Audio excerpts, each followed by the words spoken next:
Yay! Hello, everybody. It's me, and it's another Tuesday. Time for our tarot reviews day, or as I said to my friend in Italy, buon martedì, tarocchi partiti. Yay, everybody! So it's February now, and we've just, for those of us who are a little more like woo or pagan, are in the middle of celebrating Imbolc, which is this sort of like, yay, the sun's returning, like the worst of the winter is kind of going over. It's time for us to start thinking about things that are going to be blossoming. And so I guess just because I was doing a little work with Bridget, who's the person who, Imbolc is her holiday, I decided that I wanted to go for my Divine Feminine Oracle by Megan Watterson. I love this deck so much. I love almost all my decks, like so much. But I love this deck. Megan Watterson, so she's an independent scholar. She has a master's in religious studies, and she wrote a book about Mary Magdalene, which is really super popular and kind of got her on the map with feminist religious studies. And so she has been doing a lot of research on the divine feminine across cultures, and that kind of is what got us into this idea of her making an oracle deck based off of her research. And it's basically just this idea of elevating the divine feminine as a way to say, like, hey, we have kind of been enculturated into a society where the divine is often male or exclusively male, especially she grew up Catholic. I had a lot of feels, I was a Mormon, but I also, I grew up Catholic, and, watching, with the last conclave, I'm like, this is a huge decision that's going to impact the world. And there's not a single woman in this room. And I cried. I was like, you guys, I'm all for tradition, but maybe we still have some work to do, with respect, with absolute respect. So, this is just a gorgeous deck. And so she is thinking about the idea that the divine is something that's unified. Artwork here is by Lisbeth Cheever Gessaman, and it's absolutely gorgeous artwork. It's really leaning into the kind of stuff that really melts my butter as a Renaissance scholar when it comes to religious artwork, that there's just a lot of beautiful bits and bobs. But she's really also, the artist is really thinking about culture and what time period, and is really just trying to look at how this personality will resonate, right, for the people who maybe have more familiarity, right? Again, a deck with a lot of beautiful expressions of light, very figural, and very we have a very intimate view of each of these figures, because it's meant for us to create a relationship with each of these figures. It's kind of what she's wanting from us. But there's also this beautiful, there is this, even though it's rendered in a way that it's supposed to resonate with people who, for instance, Diana is very meaningful to me. So placing her in the woods is a place that's going to resonate with me, rather than maybe placing her a bunch of Gothic architecture, right? But we have these beautiful expressions of light, and also the color is not very saturated. There is this transparency about it that really does make the card feel like a portal, like a separate space, but a space that's contiguous with your space, right? But lots of beautiful, I love the movement on this card. A lot of gorgeous strength. A lot of very peaceful expressions. There's a lot of what's known as, what's it called? Well, there's this comportment where each of them are being rendered in a way that's going to be very resonant in terms of their gestures, their expressions, their poses, what they're doing. So some of them are going to be more fierce. Some of them are going to have here she's very confident with her head tilted up. So really loving that, but you know, a lot of, you know, patient, kind expressions. It's really meant for you to create a relationship with these cards. So these cards, she literally has a section in her introduction that's like, I'm not going to tell you how to use these cards. I want you to create your own relationship. What this is about unification. It's understanding that the divine is both masculine and feminine, and has masculine expressions, female expressions, but also expressions in between. There are a lot of divine feminine listed in this deck who actually, you know, lived as men or had to cross-dress for their own safety, for instance. And so there's this understanding that the divine is this, not like, it's not separate, it's not binary, there's no hierarchy, it's just expressions, right? And some of them might be a little more masculine and some of them might be a little more feminine, but it's coming from this framework of there is no hierarchy. It's just expression, and what expression resonates with you. What do you feel like you're creating a relationship with? So how do I use these cards? Oh, Thecla, she just wrote a book about Thecla that I have got to read. She was an early Christian saint who, she was like a rich woman about to get married to somebody, and she heard Paul preaching from her window and was converted. And, you know, because she's like, I want to reject my family fortune. I don't want to marry this person and bring my family's money into his family. I want to be a missionary. I want to be, you know, a preacher, a priestess. And she baptized herself in the arena when they tried to execute her. Tried to, because she was saved by a miracle. Perpetua is another saint like that, who kind of refused her family fortune, where Thecla's Turkish, Perpetua was African. Beautiful. But she's in here too. She's in this deck. Amaterasu. I absolutely love Amaterasu. I did a paper on her in undergrad. So how do I use these cards? I like to use these cards. They're not like, so again, because it's like her intentionality is use it in a way that feels good to you.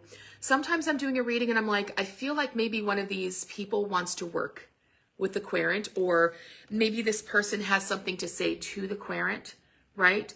But because of this energy of relationship, these are also really great altar cards, something you might want to be like, I'm going to shuffle through this deck and, you know, what do I need to know? Who do I need to work with?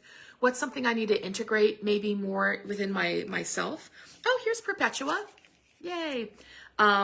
She was also featured in a paper I did in undergrad. You know, and then I'll like, you know, maybe choose one, put it up on an altar for like a week and work with the card and think about the card, journal about the card, you know, appeal to the saint, right? Or whoever the deity might happen to be. Yeah, see? Absolutely gorgeous. So beautiful. That's a great example of some androgyny that you find in this deck. Great, so let's go ahead and do a little shuffle-roo and see what kind of reading we have for the collective. We certainly, you know, we're certainly in a moment right now for many of us where, you know, patriarchy has all kinds of consequences, from lived experiences to ecology, you know, whatever, like pick your poison, whatever it is that's like kind of sitting on your heart right now as a collective, but also as an individual, whether it's a personal problem or a global problem. Let's see if there is some like a facet of divine feminine energy that wants to be expressed or that has something to express to us right now. I feel like it's you. Fatima, mother of imams, love is my lineage and gratitude is my religion. Gosh, I really think that goes so beautifully with the message that Megan Watterson is trying to bring across, which is that like if all of us are expressions, like if all of us come from the same source, but all of us are literally God having experience, and we were able to see each other through that lens, like This person might be having a different experience than me, right? But maybe that means that their corner of the work is a little different from mine, right? This idea of all of us are expressions of the divine, but as a whole, we integrate together and come back into that collective source energy. Like, what I'm kind of getting from that is that the thing that unites all of us and kind of integrates all of us back into the source is this idea of love and having this idea of gratitude, right? And so instead of like being tied to a dogma that says you have to do this or you have to be this. Ooh, I'm getting a little ping here. That you have to do this, that you have to be this. Instead, it's just like, I'm grateful for who I am. I'm grateful for the way that God expresses itself to me, themself to me, right? Great application for the singular they, right? That when I see another person, that creates potential for the unification. Love creates that potential for us to kind of reunify back into source energy, right? And it helps you think about the diversity of expression in context. So here's where I was getting a ping earlier and something, okay, so here's something, I don't know if I've said this to you guys before. I know that I've said this to some like collectives that I've channeled for, because it's a message that has come across in my trance channeling. I'm a trance channel, that has come across as I've channeled personally, and this message comes out to people, but I don't know if I've done this as a collective message with you guys yet. And that's this. That which is righteous is not oppressive, and that which is oppressive is not righteous. And that phrase is something that helps us untangle, where do I love freely and where do I maybe love but need to give some personal distance, right? When someone is coming in, or an entity is coming in, or like a system is coming into your life, and it's oppressive, like it's demanding something from you, or it's demanding some kind of conformity, right? That's when you know, right? My expression of love does not have to be like, it can simply just be my wish for you to be released from your suffering, right? But if you're coming into a place where there is this framework of love and gratitude, that gives you this freedom to say, I can go into this definition of love that is more free, that is more grounded, that is expansive, and I don't need to love from afar, right? I can embrace this person as a whole because they're willing to embrace me as a whole, or I can embrace this system or institution as a whole because it allows for all of these different, beautiful, diverse expressions of the divine. Hey, Ashley, baby, I love you. Right, so that's the message for today. Love is my lineage and gratitude is my religion. When you let that idea guide you, you will find so much expansion, right? That having that loving kindness for everyone doesn't mean that quality of love is going to be expressed in the same way always. Just if it's oppressive, it isn't righteous. If it's righteous, it is not oppressive, right? So just keep that in your heart as you grapple with whatever you're grappling with, whether you're grappling with global events, whether you're grappling with private situations, whether you're grappling with people, systems, or institutions on an individual level or as part of the collective. Think about Fatima. This is kind of what she wants us to carry with us today and kind of just going forward. So much love to everybody. Thank you so much for joining me. I am so appreciative for those of you who come in and join and watch and enjoy. I'm so excited for those of you who come in the future. Hello, future people. Yes, girl. Ashley is like, she's like, gah, love is my lineage and gratitude is my religion. It's a strong message and a very powerful message right now, right? There can be so much division, even among friends, right? There can be division. Just remembering that, seeing people, meeting them where they are, remembering that they're part of source energy, and you choose how far you want to integrate back in. there's a lot of agency here. So that's what Fatima wants to let us know today. And absolutely, thank you for all of my future people who come in and watch the video and stay to the end. I love you so much. Those of you who like and comment, I love you so much.